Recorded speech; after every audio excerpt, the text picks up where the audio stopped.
Speaking section.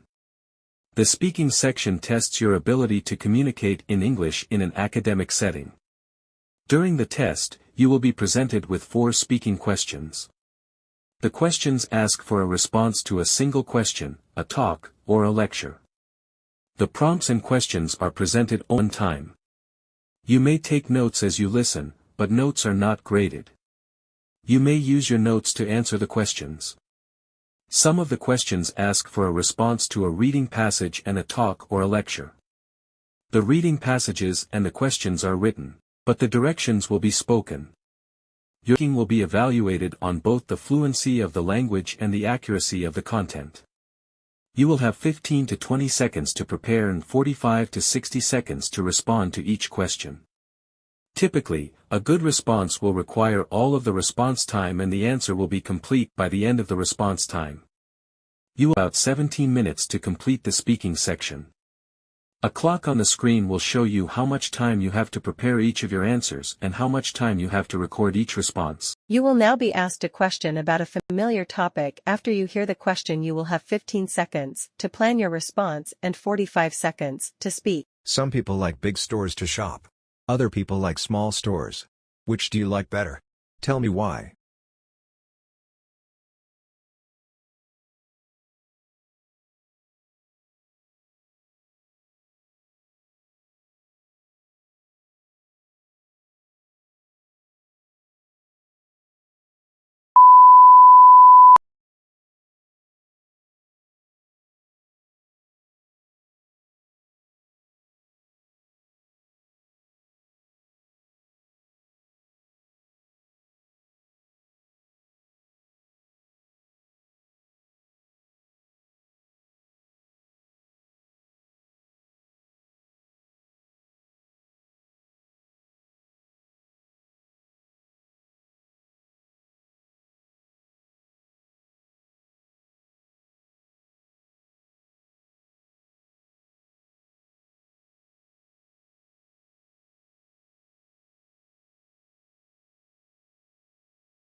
You will now read a short passage and then listen to a conversation on the same topic. You will then be asked a question about the passages. After you hear the question, you will have 30 seconds to prepare your response and 60 seconds to speak. You have 45 seconds to read the passage below.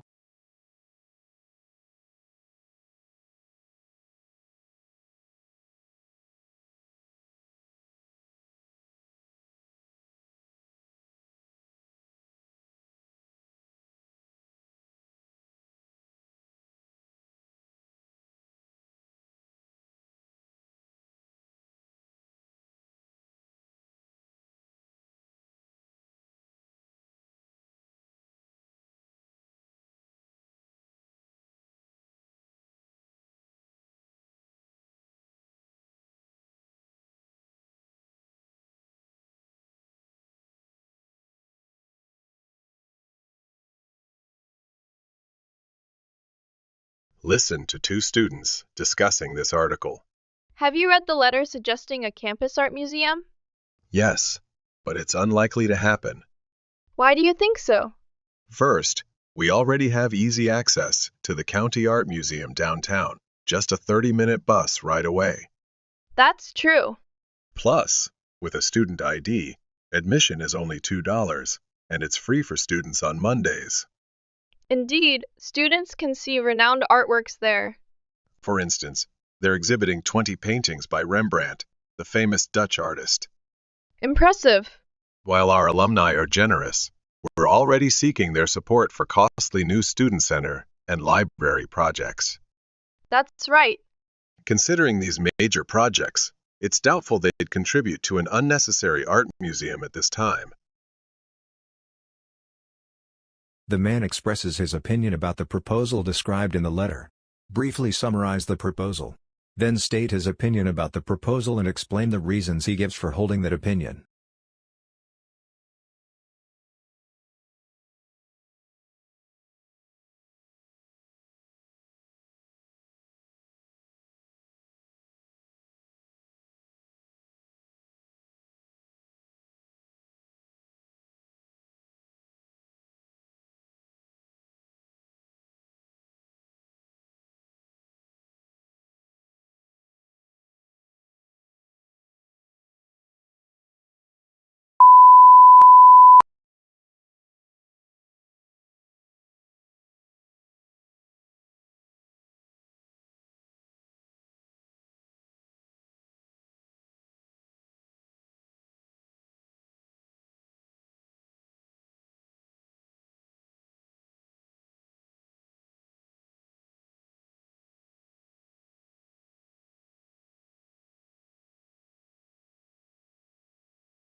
You will now read a short passage and then listen to a lecture on the same topic. You will then be asked a question about the passage. After you hear the question, you have 30 seconds to prepare your response and 60 seconds to speak. You have 45 seconds to read the passage below. You may begin reading now.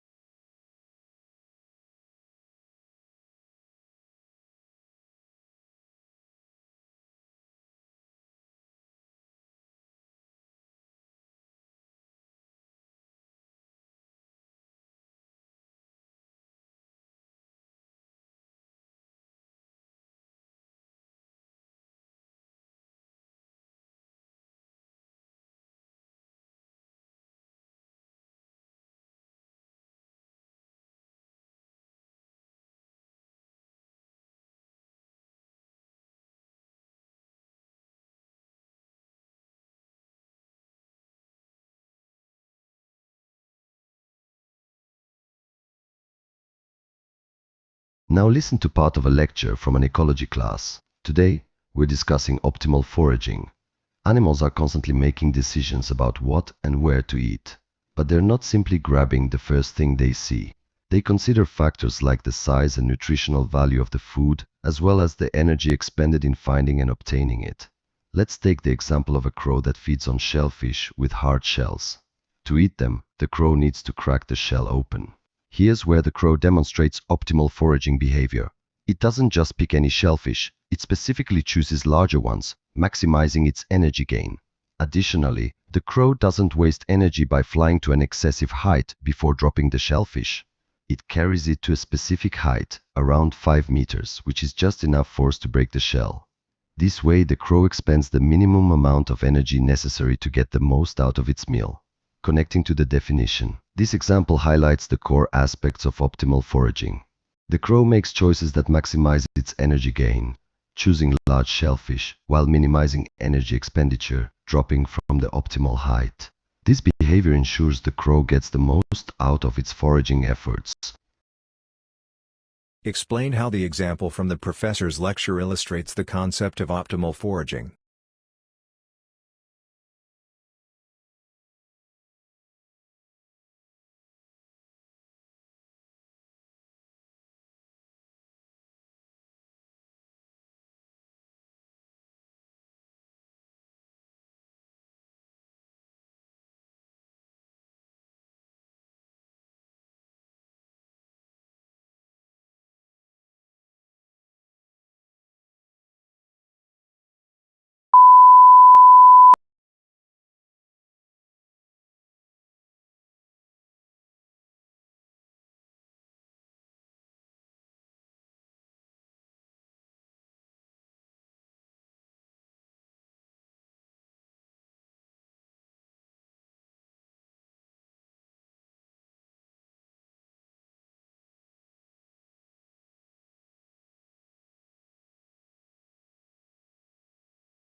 You will now listen to part of a lecture. You will then be asked a question about it. After you hear the question, you will have 20 seconds to prepare your response and 60 seconds to speak.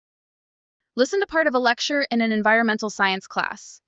Today, I want to discuss how advertising can have a negative impact on the environment. Advertising, while serving an important economic function, can also contribute to environmental degradation in a few key ways. One way that advertising can harm the environment is through the excessive consumption it promotes. Ads often encourage people to buy more and more products, even if they don't really need them. This leads to a throwaway culture where people are constantly replacing perfectly good items with the latest model or trend. The production, transportation, and disposal of all these unnecessary goods consumes a lot of natural resources and generates waste. For example, the smartphone industry is notorious for this. Companies release a new model every year, with only minor upgrades, convincing consumers that they need the latest device. This results in millions of perfectly functional phones being discarded prematurely. The mining of rare earth metals for these phones, as well as the energy-intensive manufacturing and shipping processes, take a heavy toll on the environment. Another way that advertising can negatively impact the environment is through the materials and production methods it utilizes. Many ads rely on glossy, resource-intensive materials like plastic and paper. The printing and distribution of physical advertisements also consumes a lot of energy and generates greenhouse gas emissions. Online ads, while seemingly more eco-friendly, still require energy-intensive data centers and networks to function. For instance, the marketing of disposable products like single-use water bottles or paper towels often features slick, visually appealing ads. These ads contribute to the normalization and continued use of these environmentally harmful items, when reusable alternatives are available. Using the examples of the smartphone industry and disposable products from the lecture, explain 2 ways that advertising can negatively affect the environment.